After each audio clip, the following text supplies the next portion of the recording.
Welcome to Basement Communion Express, a sideshow where we like to put the focus on current movies being made and independent projects. I'm Reverend Terry, This is GrindhouseCellar. and today we're going to take a look at some speculation about what Vinegar Syndrome might be releasing on their brand new semi-original production company, from their brand new semi-original production company. Right. So, about every month, smaller labels try to drop some type of release, and it seems that Vinegar Syndrome has been dropping a new sub-label or partner label every month. It does. See, first is releasing, yeah. So they have a new label, a sub-label, Vinegar Syndrome Pictures. And it looks pretty interesting that they're focusing on original films, and they're doing the complete releases. And so, but they're not original films. Like New York Ninja, is leftover footage from a while ago, right? Yeah, so I was a little confused. It seemed like film. this.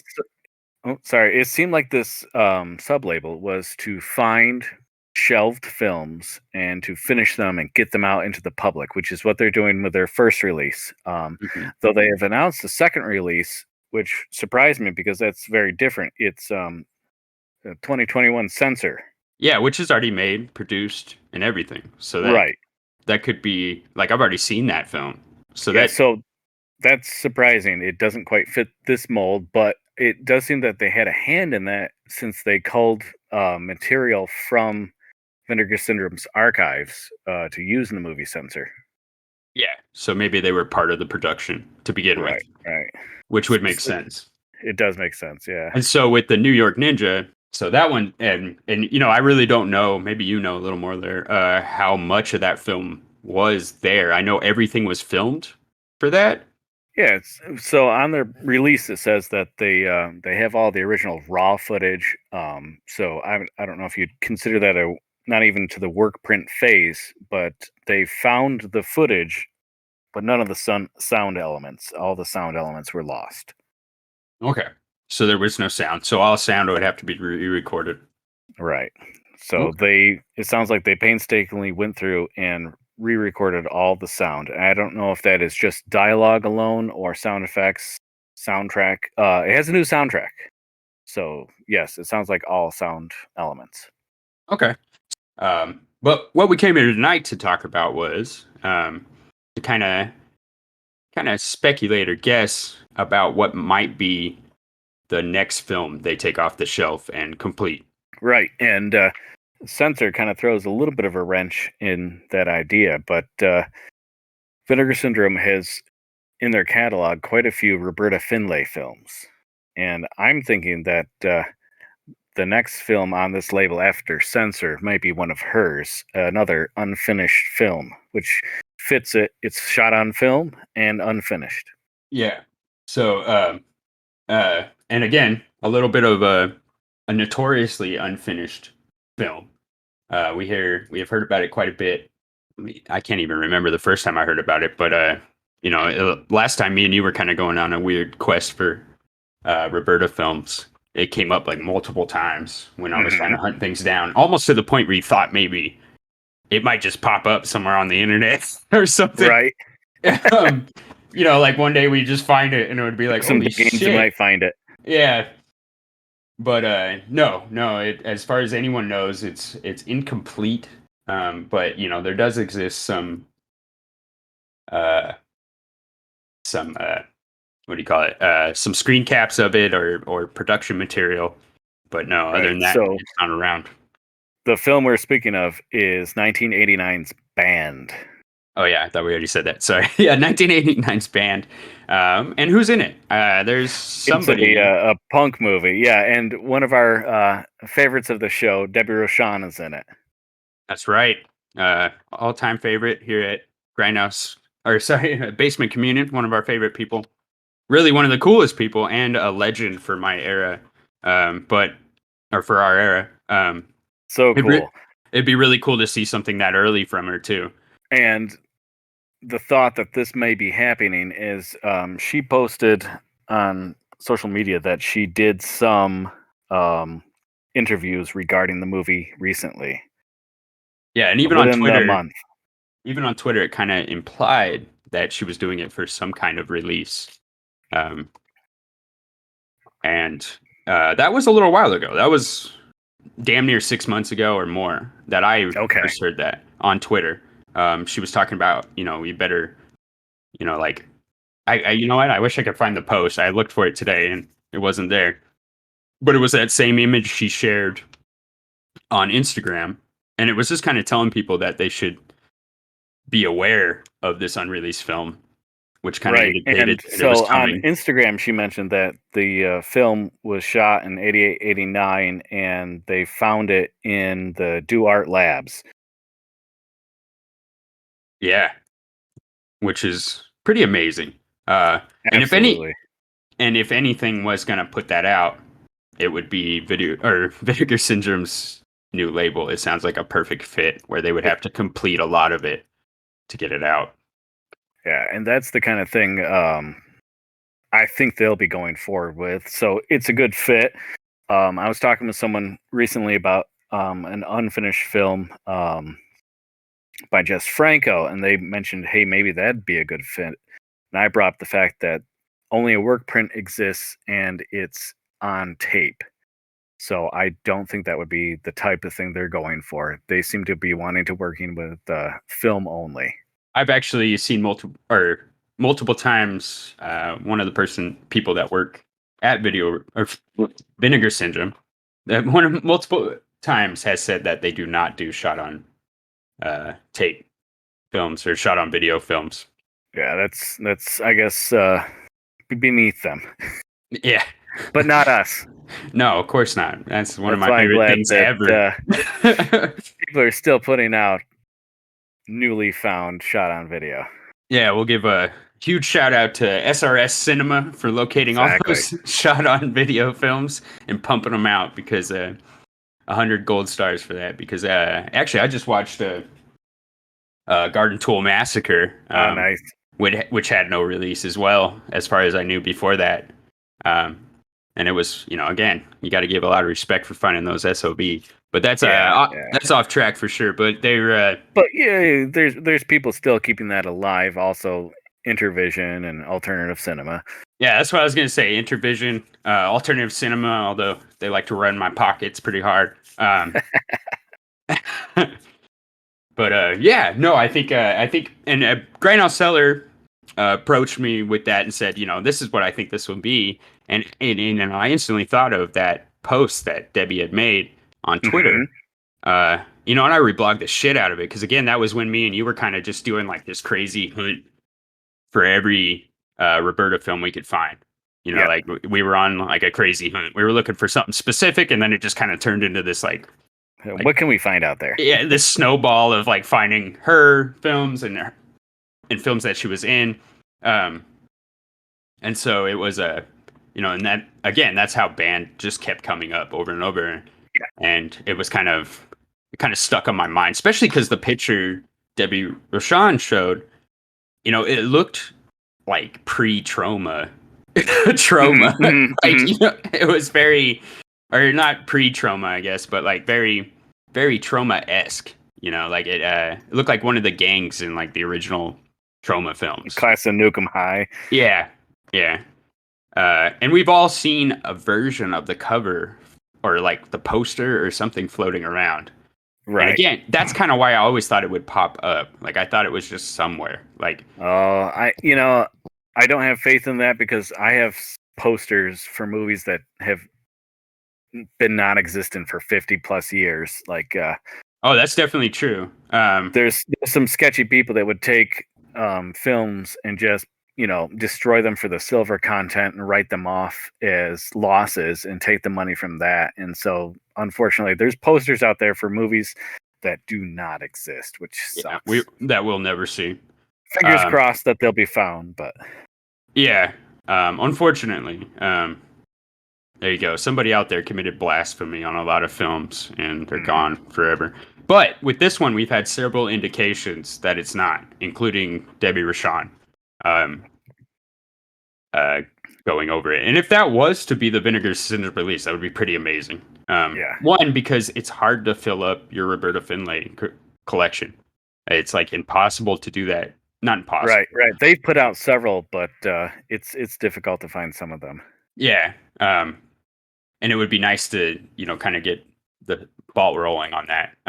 And, as a director, Roberta is just, it's this unique, weird section of hardcore and sleaze and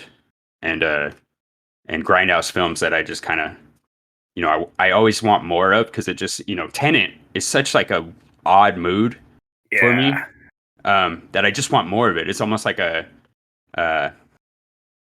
fuck, I can't think of the dude who did I can't even think of the name of the movie. But along that line, I want more A Woman's Torment. Yeah. Yeah.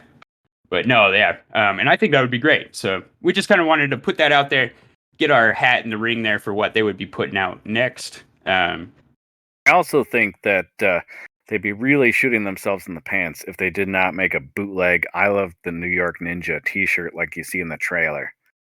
And I threw that out there, and I got a like from an account on Instagram who makes covers for martial arts films. And the person that made that liked it teased something about a month ago.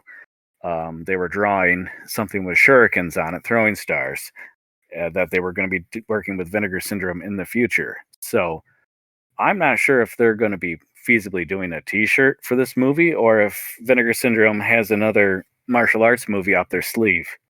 Well, they definitely could. Because this person does art for other boutique labels, exclusively kung fu art. Okay. I don't know if I should name names, but I think it's pretty interesting that they put you can that name it. there. I'll bleep it out if you decide later. Kung you'd recognize his art from 88 Films, Shout, Select, and other things. I feel like I've bought weed off of a in Modesto. We had our actually, I should name those names for sure. All right, bleep that out. Yeah, I'll go ahead and end that one. I don't know if he has future cover art in the works, or maybe a T-shirt. That would be great either way. Yeah, and just in general, I think it's super exciting to see some production from Vinegar Syndrome, because as much love as they put into their transfers and their extra features and stuff like that, I would love to see. I'm excited to see the New York Ninja and see where this goes. Exactly, from and here. The voice talent they've called for this is exciting too. Yeah. No, it is. What was there was one, so we got Don the Dragon Wilson, which always, fuck yeah. Would be, he's great. Yeah, Linnea Quigley. Oh, Rathrock. That's what I was super stoked about. Motherfucking Chino O'Brien, one of my favorite people that no one ever fucking brings up for some fucked up reason. Cynthia Rathrock. Yeah. Michael Berryman. Oh yeah, I love Michael Berryman. He's great. Such a great guy, actually. I wonder how much voice acting he's done. I'll have to look that up, because I feel like he would be a good voice actor. He has a very distinct voice. It's very distinct, yeah. But yeah, I'm super stoked about it. And again, anything with Cynthia Rathrock, I will pick up like instantly. And I swear to this day that Cynthia Rathrock will punch a hole in Sylvester Stallone if given the chance. Oh yeah. And if they make another Expendables and Cynthia Rathrock is not in it, they can take that fucking Expendables and shove it right up their ass. Shove it. Yeah, it's fucking stupid. You put Mel Gibson in there, but you won't put fucking Cynthia Rathrock? No. Mel Gibson isn't an action hero like that. He's not at all. He's like a thriller hero or something. Like what? He's not like Lethal Weapon doesn't count. Get out of here. But fucking Cynthia Rathrock, if they don't put her in the next fucking Expendables, they can shove Expendables right up their butt, like straight up their ass. Because Cynthia Rathrock is awesome. But Yeah, yeah, no, I'm excited about all this. I would like to see what comes out of it, even if it isn't banned. Like, I would really love to see what comes up next. I'd take anything that kind of fits the bill of what this sub-label's doing. Yeah, me too. Um, and just like everything Vinegar Syndrome releases, like I'll probably, even if I didn't understand what was happening just at the beginning, I'd probably pick it up. I don't know about anyone paying $30 for blades, though. I'm gonna be real on that one. Yeah, there's a few that, especially they've got a lot of the Troma backlog right now, which some I'm excited about, but I still have a lot of those Troma tapes, and I'm like, I don't know. I have blades on DVD, and Yeah, I don't think I need it on anything else. yeah. I Like like it. I've I shown have it to the lots of same thought people. with Girl School Screamers. Yeah. Also, Debbie Does Dallas. I have a pretty shoddy DVD copy. Well, that's part two. Yeah, no, I have both of them on like really similar DVD copies, and they like Yeah. match each other, and it's the exact same art pretty much as Yeah, this. I think I have that on 8mm multiple 7-inch reels. Like I'm really not busting at the seams to go grab me Debbie Does Dallas 2 on Blu-ray. Like it's just not. Yeah, honestly, the partner labels have really been doing it for me more lately. That's for sure. Like that's Like definitely for I sure. had only seen Devil Story on Okay, bootleg, so I had to get that. And so Duck was so hard to I'm find. super excited about this because I've never owned a copy. I've wanted a copy of this for so fucking long. I'm fucking Yes, stoked. I'm stoked thank you. about Now, this. who is that? Saturn And it's releasing? yeah, but it's Saturn's health Core, and at its I'm core. Yeah, very excited about that. William Hellfire and Joey dude, I will Snack be and Aaron Brown's in that. so much closer to completing my Hellfire collection. I mean, I I'm still want that really old happy about DVD. that. I Yeah, still yeah, want that old DVD really bad because it has that terrible cover. This is a much better cover. it's neat. Yeah, I haven't seen that. Very notorious film, especially for people around my age. Like it is Hmm. intensely notorious film for people around my age because if you lived through the whole getting pulled out of class because you wore too much black and shit like that, this is the exploitation film for that generation, which Hmm. is insane. Like so I Yeah, can't I'm wait. interested into delving in the extra features because it's going to be interesting. Yeah, I'm stoked for this one. Like I'm Yeah, fucking stoked. I already got my pre-order in. same here. I'm fucking stoked. The day that dropped, I grabbed it so quick. Yeah, Because no, I that mean, was honestly, I've been trolling for that thing forever. dude. I have almost paid way too much for that once on DVD, and I'm glad I didn't. I've Like, always passed if I see it because it's too much. yeah, I almost paid over $50 for it, and Oof. yeah, like I was close on eBay, like close, Yeah. close. But yeah, no, looks great. Yeah, but that's we just want to get our hat in there, get a prediction in there, kind of basing off some clues and the legendary Debbie Rochon kind of shot some clues out there. If Mhm. and just in general, that's just something we want to see. So maybe it's wishful Yes. thinking. You know what I mean? But other than that, yeah. And if you can think of anything else you think they should or could be releasing, leave a comment. Oh yeah, definitely. Leave a comment what your prediction is that Vinegar Syndrome will be releasing. And yeah, just take care of each other out there. Take care of yourselves. Yeah. And stay safe. Thanks for tuning in.